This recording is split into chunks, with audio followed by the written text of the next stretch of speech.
له ومن يضلله فلا هادي له أشهد أن لا إله إلا الله وحده لا شريك له وأشهد أن محمدا عبده ورسوله. Hadirin sidang salat subuh yang dimuliakan Allah Subhanahu wa taala. Allah telah memberikan kepada kita sampai saat ini umur yang panjang, sehat walafiat. Ada yang sudah 70, bahkan ada yang lebih 50, 60 dan lain sebagainya. Dan alhamdulillah kita sudah dari sekian umur tersebut kita sudah melaksanakan puasa tentunya berulang kali dari tahun ke tahun. Ini merupakan suatu nikmat Allah yang luar biasa besar bagi kita. Namun rasanya ada yang perlu kita renungkan dan perlu kita ingat, apakah kualitas puasa kita dari tahun ke tahun itu meningkat? Apakah kualitas puasa kita dari tahun ke tahun itu sama? Apakah kualitas puasa kita justru malah menurun? Nah, dalam hal ini Al-Imam Ghazali dalam salah satu kitabnya Asrarus Shaum, beliau membagi 3 kategori tipe-tipe puasa itu sendiri. Saya sudah foto nih tadi di kitab beliau. Ya'lam anna shauma salatsu darajatin. Sesungguhnya puasa itu terbagi dalam 3 derajat. Shaumul umum wa shaumul khusus wa shaumu khususil khusus. Yang pertama, puasa itu adalah puasa umum. Puasa umum itu artinya fahuwa kafful batni wal farji an qada'i syahwati.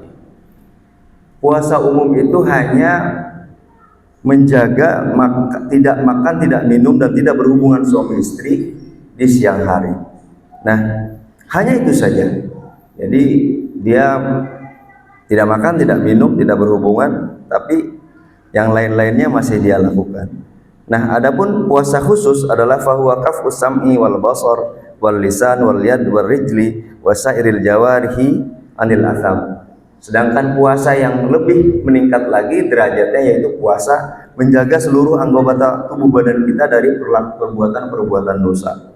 Kalau tadi hanya tidak makan dan minum, nah kalau puasa yang lebih bagus lagi, puasa khusus menjaga semua anggota badan kita. Badan, kaki tidak dipergunakan untuk melangkah ke tempat maksiat. Tangan tidak dipergunakan untuk berbuat zalim kepada orang lain. Mata dijaga untuk tidak melihat bukan pada yang haknya. Telinga juga demikian. Semua anggota tubuh badan kita dijaga karena kita sedang berpuasa. Yang ketiga, puasa yang lebih khususil khusus, yaitu puasa yang bukan hanya menjaga anggota tubuh badan tapi juga menjaga hati kita.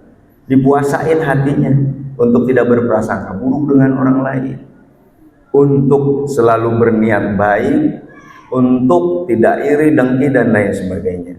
Bahkan tujuan hidup kita itu diluruskan dalam hati kita setiap harinya, bahwa tujuan hidup kita adalah Allah Subhanahu wa ta'ala. Bekerja kita untuk Allah,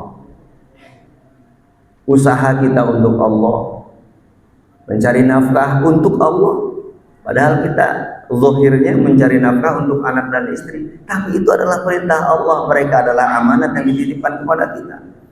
Kita punya pengetahuan untuk Allah karena dititipkan oleh Allah Subhanahu wa ta'ala. Nah, mudah-mudahan dari tahun ke tahun kualitas puasa kita meningkat. Jadi bukan hanya sekedar puasa umum, hanya menjaga tidak makan, tidak minum, tidak berhubungan suami istri, namun seluruh anggota tubuh badan kita juga dijaga dari hal-hal yang membatalkan puasa atau membatalkan pahala puasa.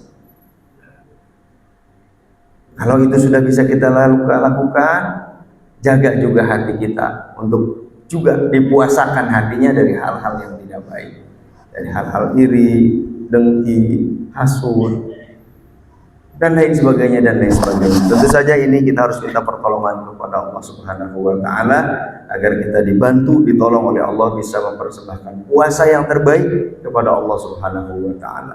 Karena sering dikatakan as-shaumu li wa ana jazibihi. Puasa itu untukku kata Allah. Maka masa kita mempersembahkan puasa yang tidak baik, yang kurang baik kepada Allah Subhanahu wa ta'ala kualitasnya. Maka kita minta pertolongan supaya kita bisa mempersembahkan puasa yang terbaik buat Allah Subhanahu wa taala. Demikian, wassalamualaikum warahmatullahi wabarakatuh.